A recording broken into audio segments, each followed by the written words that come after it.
The call from the void. The skies above Nelvar burned with the fire of a dying civilization. Orbital defense platforms, once the pride of Nelvari engineering, now drifted as superheated debris through the upper atmosphere, trailing flames like funeral pyres. The Gorsoth Empire's warships hung in low orbit, their angular silhouettes blotting out the stars as they methodically bombarded the last remaining cities.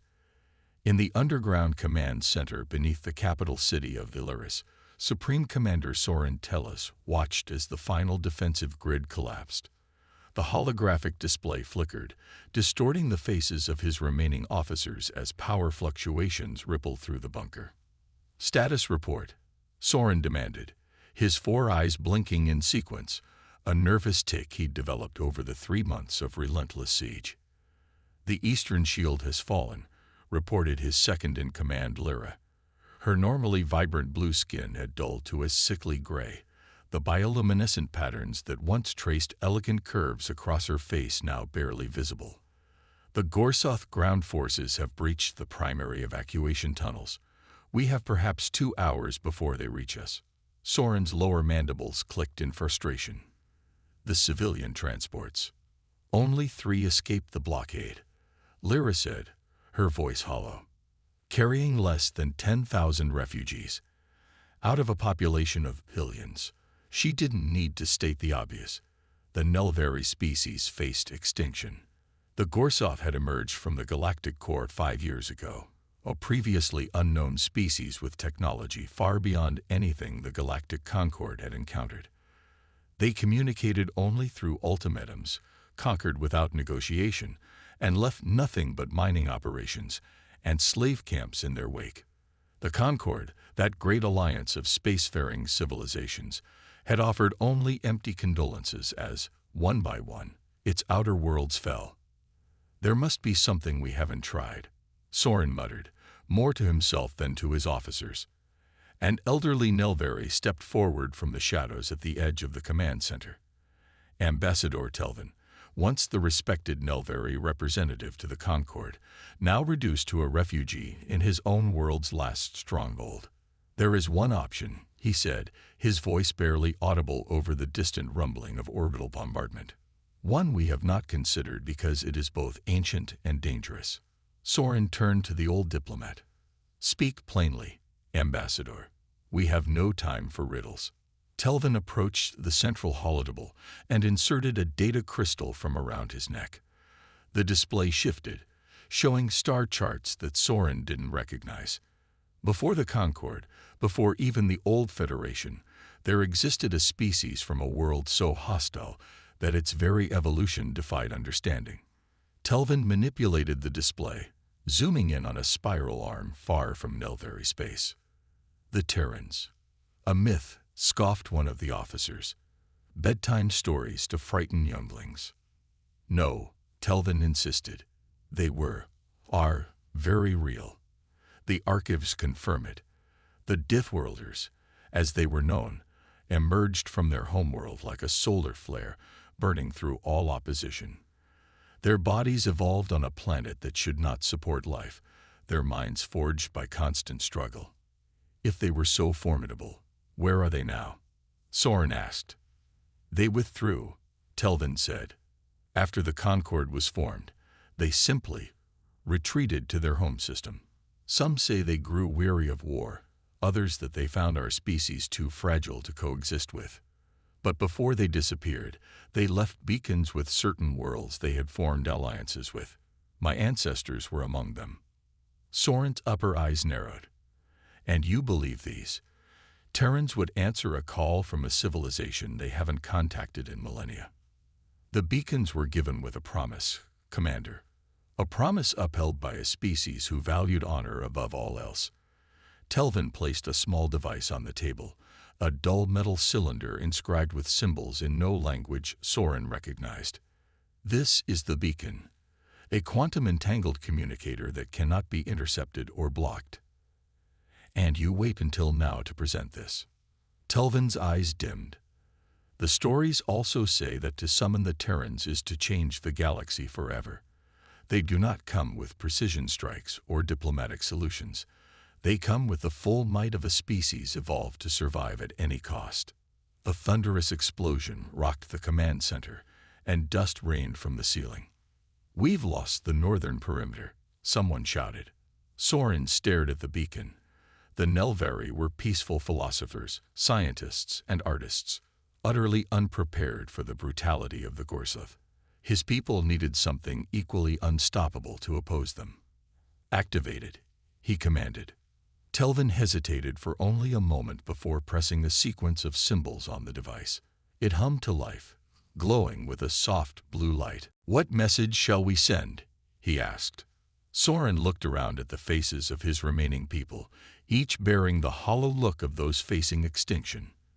"The truth," he said simply, "that we face annihilation and request their aid as promised to our ancestors." Telvin nodded and spoke into the beacon. "This is Ambassador Telvin of Nelvar, invoking the ancient pact. The Gorsuth Empire has laid waste to our world and hunts our people to extinction. We call upon the Terrans to honor their word." The beacon pulsed once, then fell silent. "Now we wait," Telvin said. "We don't have time to wait," Lyra protested. "If the stories are true," Telvin replied, "we won't have to wait long." 13 light-years from Earth, on the asteroid mining station, Ceres Deep 6, operations specialist Maya Chen was completing her shift monitoring automated extraction drones when her neural interface pinged with an unexpected priority alert. She froze, her coffee mug halfway to her lips. The alert bore the insignia of TerraGuard Command, a division of Earth's military that hadn't been active in over 200 years. "System error," she muttered, ready to dismiss the notification. But something made her hesitate. The alert wasn't marked as a drill or a system test. It simply read, "Covenant VACON activated. Territorial Defense Protocol Initi." Maya's neural interface automatically routed her to a secure communication channel. A stern-faced woman in a uniform Maya had only seen in historical records appeared on her display. "Admiral Helena Kowalski, TerraGuard Command. Your station has been designated as a forward response unit due to your proximity to the beacon origin. Stand by for immediate orders." Maya blinked in confusion. "Ma'am, I think there's been a mistake. I'm just a mining ops." "There's no mistake, Specialist Chen. Your station records indicate you're a former Orbital Defense Force pilot before transferring to civilian operations. The defense protocol has activated your reserve status. But TerraGuard doesn't even exist anymore, not since the withdrawal." Admiral Kowalski's expression didn't change. "TerraGuard never ceased operations, Specialist. We merely went quiet. The beacon would not have activated if the threat wasn't real." She paused, the stern facade cracking slightly. "Someone out there remembers the promise we made." Maya set down her coffee, a strange mixture of dread and excitement building in her chest. "What are my orders?" "Your station is being remotely reconfigured as we speak. The outer hull contains dormant defense systems and weaponry that will now come online. You are to secure the facility and prepare to receive incoming TerraGuard vessels within the next 6 hours." The station lights dimmed momentarily before switching to a subtle red hue. Around Maya, mining consoles retracted into the floor and walls, replaced by military-grade tactical displays. Through the viewport, she watched in astonishment as sections of the asteroid's dead surface split open, revealing missile silos and energy weapon arrays that had been hidden in plain sight for centuries. "This is impossible," she whispered. "This is preparation," Admiral Kowalski corrected. "Humanity withdrew from galactic affairs, Specialist Chen, but we never stopped watching.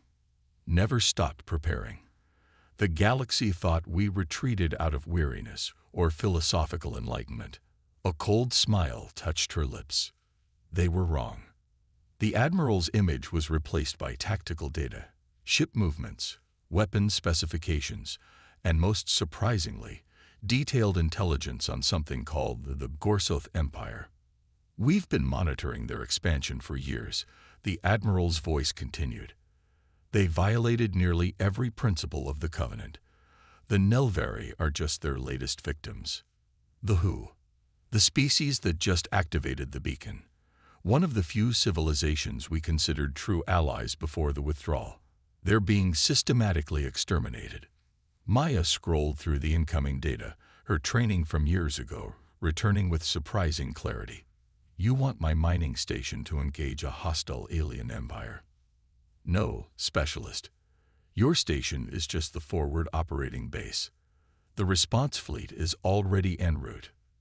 As if on cue, space around the asteroid rippled, and 3 massive vessels materialized seemingly from nowhere. They bore no running lights, their matte black hulls absorbing rather than reflecting light, making it difficult to gauge their true size. The only visible markings were the stylized Earth insignia and ship designations painted in dark gray that barely stood out against the black hulls. Maya's interface identified them. TGS Retribution, TGS Defiance, and TGS Remembrance. Dreadnoughts, officially decommissioned 2 centuries ago. How? Maya began. We never stopped building, specialist. We never stopped preparing. Admiral Kowalski's image returned. Humanity withdrew because we recognized a truth the rest of the galaxy wasn't ready to accept. Peace is only possible when those who would shatter it fear the consequences. The dreadnoughts moved into position around the station, their massive forms dwarfing the mining facility. Smaller craft began to emerge from their hangar base. Fighters, dropships, and what appeared to be stealth corvettes. The Gorsuth Empire is about to learn what happens when you threaten a world under human protection, Admiral Kowalski said. And the galaxy is about to remember why they used to fear us. On board the Gorsuth command ship Eternal Dominion, Supreme Warlord Krax reviewed the conquest projections with satisfaction. The Nelvari resistance had been crushed more efficiently than anticipated, and resource extraction could begin ahead of schedule. My warlord, his second-in-command interrupted. We're detecting unusual energy signatures at the edge of the system. Krax dismissed the concern with a wave of his armored claw. The pathetic Concord, finally sending observers to document our victory. No doubt. No, my warlord. These readings match no known Concord vessel. The signatures are. I've never seen anything like them. Krax turned his attention to the tactical display. 3 massive vessels had appeared where moments before there had been empty space. Their design was unfamiliar, sleek yet angular, with no visible propulsion systems or weapons arrays, though the energy readings suggested both were present in abundance. A new species. Krax mused, mandibles clicking with interest. Or perhaps mercenaries hired by the Nelvari in a last desperate gambit. Unknown, my warlord. They're transmitting on all frequencies, but put it through. The communication was audio only, in perfect Gorsuth language. Gorsuth vessels, this is Admiral Helena Kowalski of Terragard Command. You have invaded a world under human protection and committed acts of genocide against its population. You are ordered to cease all hostilities, withdraw all forces, and prepare to surrender your command staff for trial under Covenant law. Krax laughed, the sound echoing through his command deck. Humans? The mythical Deathworlders. Transmit this response. We are the Gorsuth Empire. We do not recognize your authority or your demands. The Nelvari world is our conquest by right of strength. If you interfere, you will be destroyed. There was a moment of silence before the human responded. Very well. You have made your choice. Without warning, the Eternal Dominion's sister ship, the Inevitable Conquest, simply disappeared. One moment it was there. The next it was expanding debris and venting atmosphere. No energy weapons, no missile trails, nothing to indicate an attack had even occurred. Krax stared in disbelief as a second ship, the Glorious Subjugation, suffered the same fate. His tactical officers were frantically shouting reports he couldn't process. All ships, open fire, he commanded. The remaining Gorsuth fleet responded, unleashing their full arsenal against the 3 human vessels. Energy beams dissipated harmlessly against invisible shields. Missiles detonated prematurely or veered off course. Not a single shot found its mark. Warlord, they're launching smaller craft. His second reported, panic evident in his voice. Hundreds of small dart-like vessels emerged from the human dreadnoughts, their black hulls making them nearly invisible against the void. They moved with impossible speed and maneuverability, bypassing the Gorsuth fleet's defensive fire as if it weren't there. The first wave hit the Gorsuth ships like a swarm of deadly insects, not firing weapons, but simply passing through them. As they did, systems failed, engines shut down, life support faltered. Phase technology, cracks whispered in horrified recognition. They're physically disrupting our ships at the quantum level. The human admiral's voice came through once more. This is your final warning. Surrender your forces or be destroyed. Cracks had never known fear, had never contemplated defeat. The Gorsuth had conquered 17 systems without a single setback. But as he watched his mighty fleet reduced to drifting hulks by an enemy he couldn't even effectively target, he felt something new. A cold, paralyzing terror that crawled up his spine. All ships, he commanded, his voice thick with suppressed rage. Prepare to engage the enemy at point-blank range. We will not be defeated by myths and legends. As the remaining Gorsuth vessels advanced, the human fighters withdrew, forming a perimeter around their capital ships. For a moment, Cracks allowed himself to hope. Perhaps the humans were retreating. Perhaps their initial attack had been their only advantage. Then, silently, the three human dreadnoughts began to change. Their hulls shifted, panels realigning to reveal weapon systems of a scale and design that defied comprehension. Energy built up around them, warping the very fabric of space. "My warlord," his second said quietly, I believe we should consider the Admiral's offer." Cracks turned to strike him for his cowardice, and froze.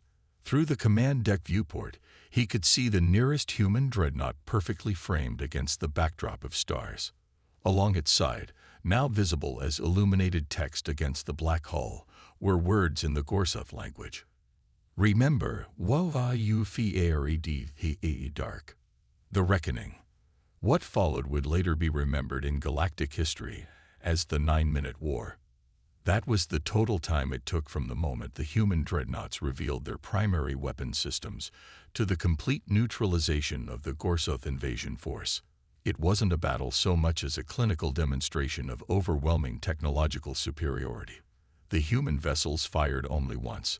A pulse of energy unlike anything recorded in known space expanded outward, selectively targeting Gorsuth ships while passing harmlessly through the debris of the Nelvari defense platforms. Where the pulse touched, Gorsuth technology simply ceased to function. Weapons, engines, life support, even personal equipment. Supreme Warlord Cracks watched in stunned silence as his mighty armada transformed into drifting metal coffins.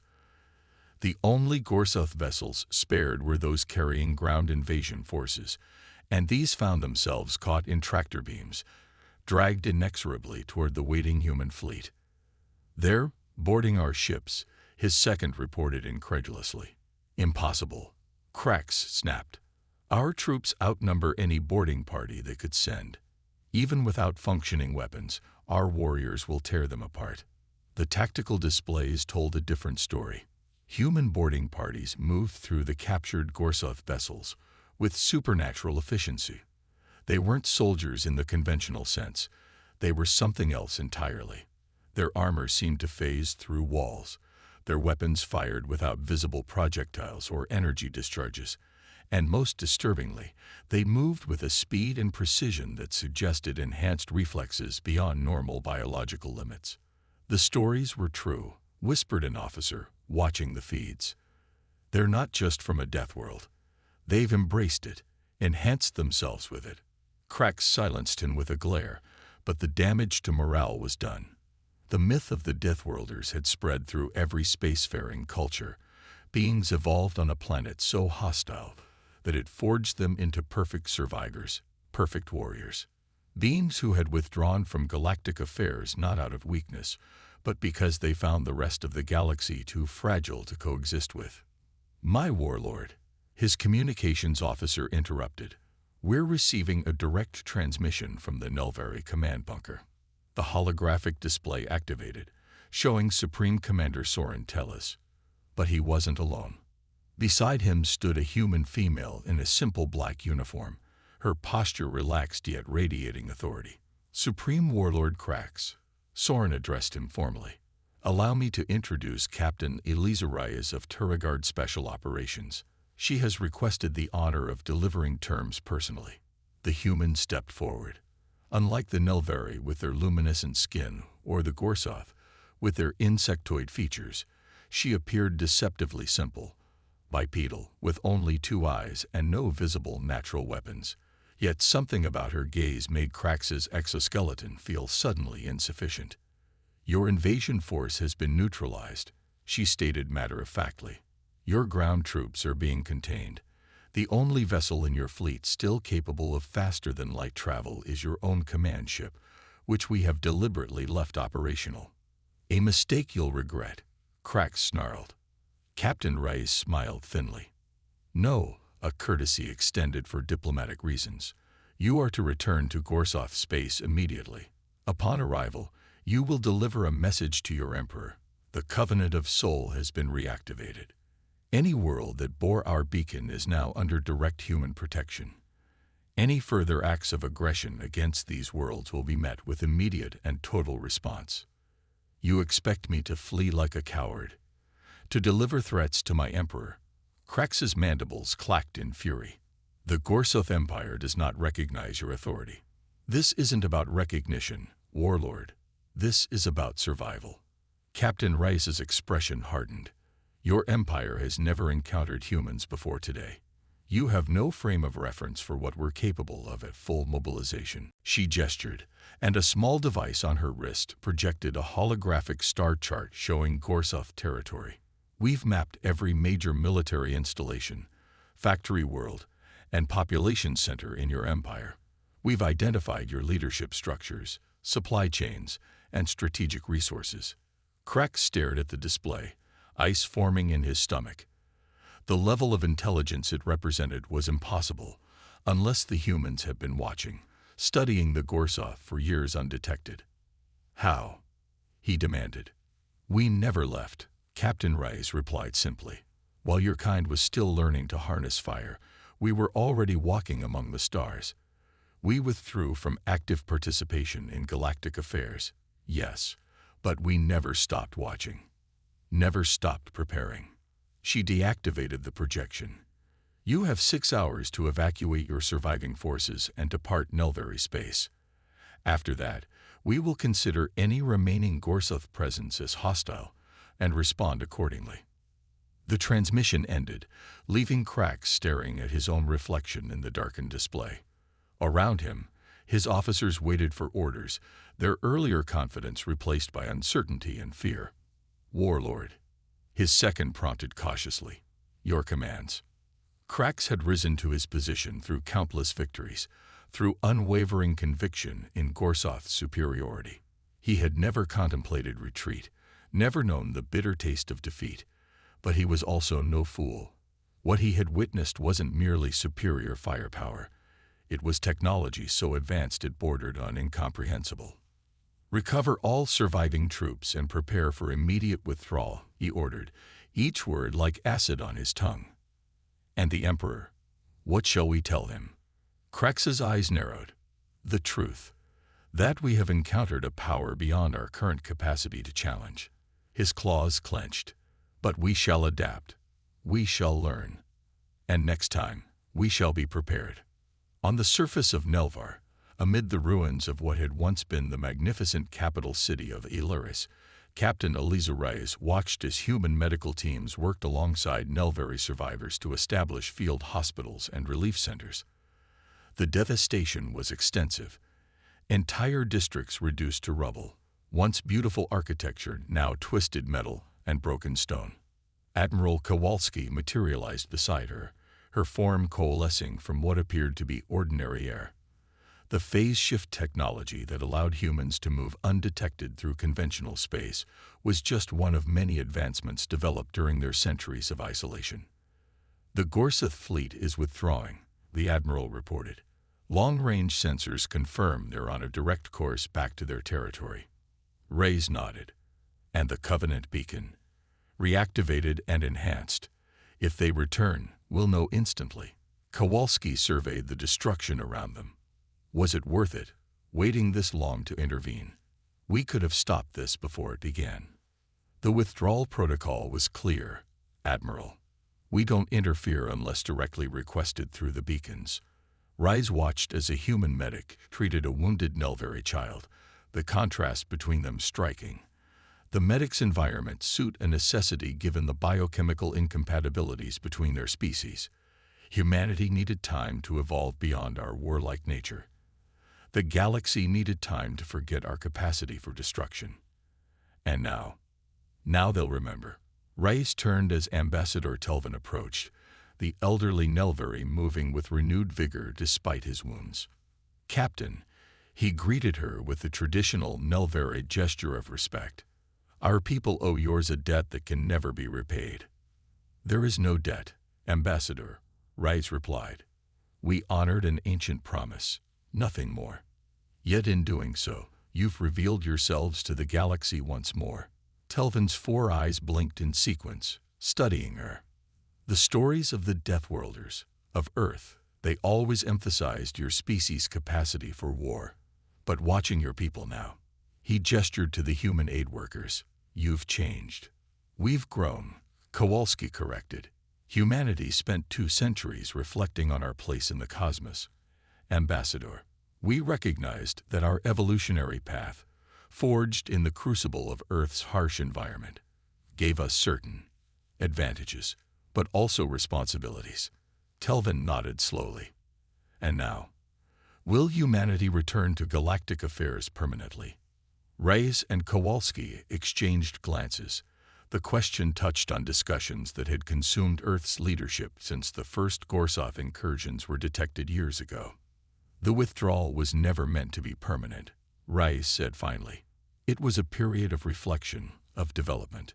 Earth needed time to ensure we could rejoin the galactic community as protectors rather than conquerors. The Covenant will be reestablished, Kowalski added.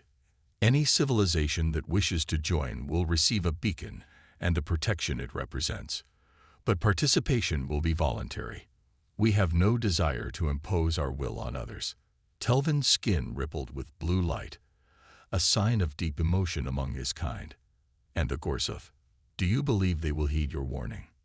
No, Reyes admitted. Their empire was built on conquest. Their culture values strength above all else. They'll return, if not to Nelvar, then to another world they believe unprotected. And when they do, Kowalski's expression hardened. Then they will learn that what they witnessed today was restraint, not the full measure of our capability. As if to punctuate her words, a shadow passed overhead, one of the human dreadnoughts moving into low orbit, its massive form briefly eclipsing the sun. Despite its size, it moved with eerie silence, a perfect fusion of advanced technology and purposeful design. Your ships, Telvin said, watching it. They bear names that speak of conflict, retribution, defiance, remembrance. Yet you speak of protection. Sometimes protection requires strength, Reyes replied, a lesson humanity learned through bitter experience. Later, as Earth's response fleet prepared to depart, leaving behind a contingent of reconstruction specialists and a defensive outpost, Reyes stood alone at the edge of what had once been a Nelvari botanical garden. Now it was little more than scorched earth, though here and there stubborn plant life had already begun to emerge from the ashes. Supreme Commander Soren approached, joining her in silent contemplation of the devastated landscape. Will they survive? He asked finally. The Gorsuth, I mean. After encountering your kind. Reyes considered the question carefully. That depends on them. If they retreat, reassess, and choose a different path, yes. If they continue as conquerors, she let the implication hang in the air. You could destroy them completely. It wasn't a question. We could, she acknowledged. But that's not who we are anymore. She knelt, gently touching one of the small plants pushing through the charred soil. Humanity's evolution on Earth taught us to survive at all costs. Our time among the stars taught us that survival without compassion is merely existence. She straightened. The Gorsoth will adapt or they will fall. But whatever happens, the galaxy has changed today. The age of unchecked aggression is over. Above them, the stars were becoming visible as dusk fell. Somewhere out there, the Gorsoth fleet was returning to their territory, carrying warnings of a power they had awakened. And elsewhere, on worlds throughout the galaxy, ancient devices long thought dormant or decorative were being examined with new interest as rumors spread of the Deathworlders' return. Humanity had withdrawn from the galaxy to protect it from themselves. They returned now to protect it from those who would follow in their former footsteps. And as Captain Eliza Rice looked up at the emerging stars, she wondered which path the galaxy would choose in the wake of this new dawn. The choice, as always, would be made by those with the will to shape the future. And humanity, forged in the crucible of Earth, tempered by centuries of reflection, stood ready to ensure that future would not be determined by conquest, but by covenant. The Deathworlders had returned, and the galaxy would never be the same.